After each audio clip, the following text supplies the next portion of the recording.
Welcome back to the channel of Truth, Trust and Transparency. Today I'm answering another one of your questions that has come through my Instagram DM inbox. The question reads this. Hey Dave, I constantly hear from builders and people who have been in the industry for 10 plus years that it is a hard market at the moment. Build costs have exploded, but would you say it is particularly harder these days? Question mark. Or is it just more important to select the right asset and price everything in correctly? Could be a great video topic if it's fleshed out in a bit more. Now, Jamie, the guy that sent that through, it's a very good question. Now, I think this is, and I want to share it because I know there's a lot of people out there, all 50 of you guys that watch my content and are potentially wanting to start out or get into development, or maybe you're in it and doing some small scale projects. I look at it a little bit differently to most people, and I think with sort of my background, knowledge, expertise, I can see opportunities in sites that a lot of people don't see.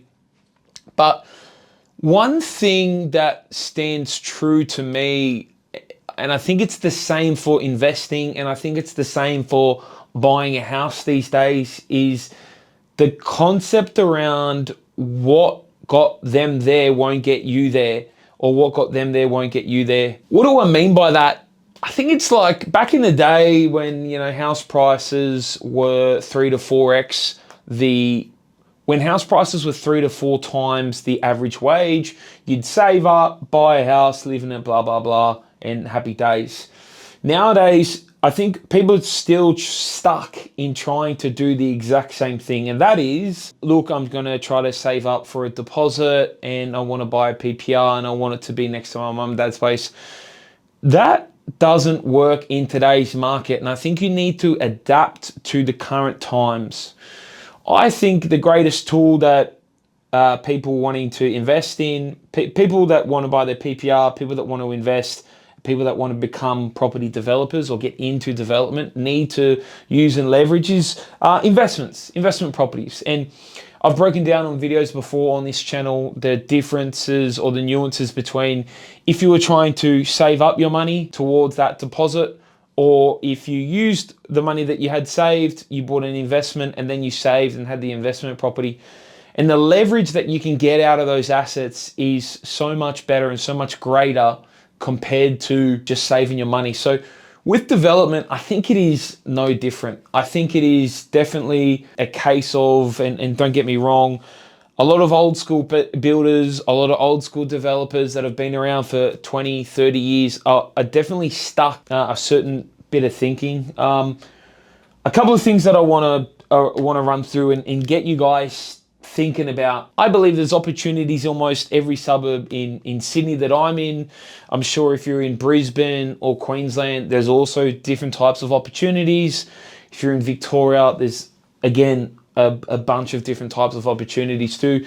And it's just about the way that you need to think about it. So look, a couple of things.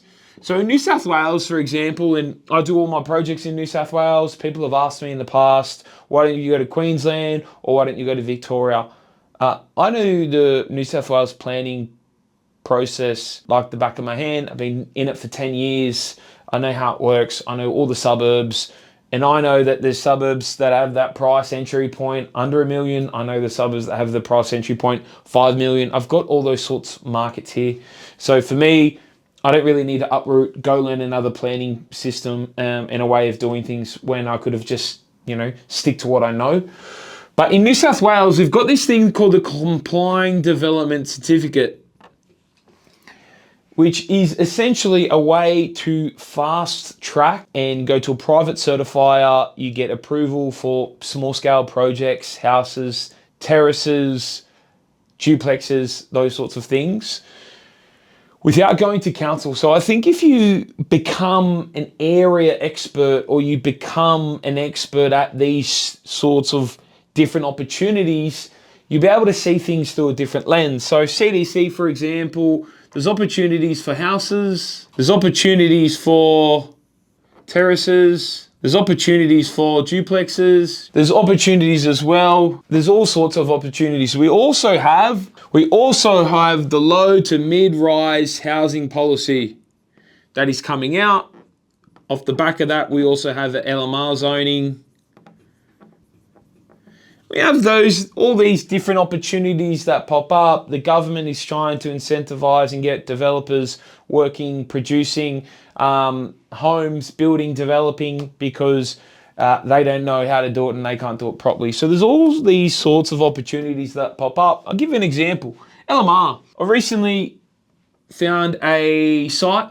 I won't get into too much detail. Designing it at the moment. The DA will probably be going in a month or so, but that particular site, for example, and this is what I mean, me knowing what I know about the LMR, where it is, the provisions of it, in the LMR provisions, there is a provision for one car space per dwelling. When you are developing in R2 or R3 zoning. I was presented a site by a real estate agent who said, hey, got this 3-pack for you. Got this potential townhouse site. You could probably fit 3 on it, all that kind of stuff. I immediately identified that it was in LMR zoning, and instead of getting 3 on it, I can get 4. Because if I only need to go down to 1 car space per dwelling, on a site like that would mean I only need 4 car spaces. I can then put a double car space in each of these, probably fit it, or one would have a single, and I won't need to put on the ridiculous visitor car spaces. So it's an example there how I've created an opportunity out of something that not everyone can see, not everyone knows. So LMR, low to mid-rise housing, compliant development certificates. There are so many different nuances and opportunities in there. The next thing that I want you guys to sort of have a think about, and to answer the question, it was probably, I wasn't building and developing 20 years ago, so I can't really comment on it. No doubt the guys that were back then doing it had their own challenges. Are construction prices going up? Yes. Have they went up a lot since COVID? Yes. Are there people still building and developing? Yes. So you need to figure out a way that it works. Couple of things. One, to have a think about. The good old JV, joint ventures. If you can't make a site work because you need to pay a builder who puts the cost of the project and the builder's margin on it, consider the JV. What if you had a relationship with a builder where you could bring him sites and he could say, hey, look, this is what it's going to cost me to build. This is cost price. We can halve, or can we split, a portion of the profits to you, to him, either way. But the JV is sort of this opportunity where the JV is a joint venture where you can start to team up and you can create very interesting possibilities out of nothing. So do I think it's harder? Yes. Just means that we need to work smarter, not harder. Work smarter. So knowing these sorts of things, JV, I also talk about project costs a lot. And you'll see me say this a little bit on my channel, but most people don't think about it. They go, I want to develop, I'll go to the, for example, they'll go, I'll go to the cheapest suburb as possible, and that's where I'll develop. And that, they might buy the house for, say, 300 grand. 300 grand, they'll buy a house on a block, big house, and they'll go, perfect, I'm going to come in and build 3 townhouses instead. They bought the block for 300. Now, the issue that you have when you go into these sorts of markets where the price is so cheap, the cost to construct, let's use a 2-story townhouse, for example. The cost to build that townhouse might be, for example, 350K. I'm just going to make up a reasonable number. It might cost 350K to construct it. So remember, your costs are going to be, you're going to have land, you're going to have construction, you're going to have soft costs, and then you're going to have your profit. Land, construction, soft, profit. Yeah? Now, the thing is, when you go into this particular market, yeah, your land price might be shaved off a little bit, but you still have, it's still the cost to build is still the cost to build. So if we flip this and we said, we're going to go into a market that is $1 million, because at the end of the day, 350K is your cost to build, 350 cost to build. Can't get away from it. If you can only sell those completed townhouses for 450 or 500, your ceiling is so low that it doesn't really give you an opportunity to make much money, right?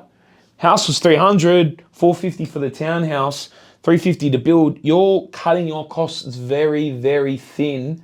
You know, you only have to divert a sewer, you only have to have some issues with construction, need to move a few pipes or power lines, and you've blown out your entire budget. On the flip side, if I'm still building at 350, I'm building the exact same thing on a site that's $1 million or that I can sell them for $1 million. That's an opportunity. That is a space, or that is an opportunity where here my land price might be a little bit more, my construction cost is the same, soft costs are the same, but now I've got more room for this profit, and that land price might go up a little bit. You know, once we split it in three, land might go up a little bit, but I've got more opportunity for profit. So I think an issue that people do, and is it harder? Yes, but I would say try to move towards a slightly more expensive project, or a project that just has a little bit of fat in it, so that things go wrong, or there is issues, there is hurdles, there is costs that you miss. You've got that fat in the deal to be able to play with. Now, obviously, you need more money to get in and all that kind of stuff. Hello, JV, that's where that comes into handy. But that is where I think the opportunities are, in those more expensive pockets, right? Think of it the same thing as the duplex. And I did a duplex on my channel the other day, and then we're saying that it costs $850K to build each side of it. Pretty nice duplex. I think they were $250. They were in Panania, my video from yesterday. Now, they're selling those for 2.3. Is there an opportunity? Can you find a market where you live, or looking online, where instead of this, they're selling for 2.3, are they actually selling for 3.5 mil? 3.5 mil. Because here, I've got an extra 1.2 mil per side. But the trickery is, I might only have to add 300K on the build total, $1 million aside, and I might only have to add $1 million on that land price, but there is going to be more profit in those deals. Are you guys following along? So it's sort of like this arbitrage where you can build a $350,000 townhouse and you can sell it for $450, or you can build that townhouse for $350 or $400 and then sell it for $1.2. Same with the duplex. You can build that duplex for $800,000 aside and sell it for 2.4, or you could build the duplex for 900 and then sell it for 3. You know what I mean? So you need to know your numbers and know that arbitrage of what you can build and sell for. The third point as well on this comment. So as the comment suggests, one, yes, you need to be correct with location and then the strategy. I've got mates that have used CDC, low to mid-rise, LMR, those sorts of things, that have just used property options to secure sites, flick them to make 5, 6, 8, 900 grand. So there is those opportunities. So location strategy, yes. But number two, and the biggest thing, is it's a numbers game. You need to know, and you need to dial in your numbers so much. You need to know every single step of that feasibility to plug in to know your numbers, because a lot of people will go in, their feasibility will be, buy price, buying expenses, build price, I've got a bit of planning in there, sell price. I'll come through and go, okay, you missed You missed GST, you missed selling costs, you missed council contributions, you missed any state contributions, you missed financing costs, you missed interest, you missed this, you missed this, you missed this. The reason why people fuck up or people make mistakes is because they miss so many things on that feasibility. So you need to know your numbers, you need to be smart with your location, with your strategy and what you're building. I don't have any vested interest in what you develop, where you develop, how you develop it. I probably wouldn't recommend the class 2 apartment town of things, mainly because that's my background, and if you're watching YouTube videos to learn on it, it is a complex beast, especially with the introduction of the DBP. That's a story for another day. But if you can focus on class 1 homes, you know, is it new houses? Is it a house on an existing block? You know, corner block strategy, perfect opportunity. You know, corner block strategy, maintain the house, subdivide the back, put the dwelling on there for your first one. And then that way, that's a bit of an opportunity where you go and you're safe from that first house. That's an opportunity because you maintain and keep that first house so you can subdivide. You got to make sure you subdivide. You can subdivide, and then you can put that house on the back, and ladies and gentlemen, then you're laughing, and then you go through that whole process and you go, you know what? That wasn't too bad. I can dial in my numbers and go again. But that is a way, for example, where you can de-risk the site and the situation. However, if you're going to demolish it and put 3 townhouses on there, there's a lot more risk in that sort of thing. So strategy, location, cost of the development. You can look into JVs if you want money, or if you're thinking about you need money, and then dial in on your numbers. And I still think it's possible to develop in today's day and age. Stay tuned on my YouTube as well, because I'm going to be doing a lot more development-based content on a couple of sites very soon. But as always, questions in the comments, and I'll see you guys tomorrow.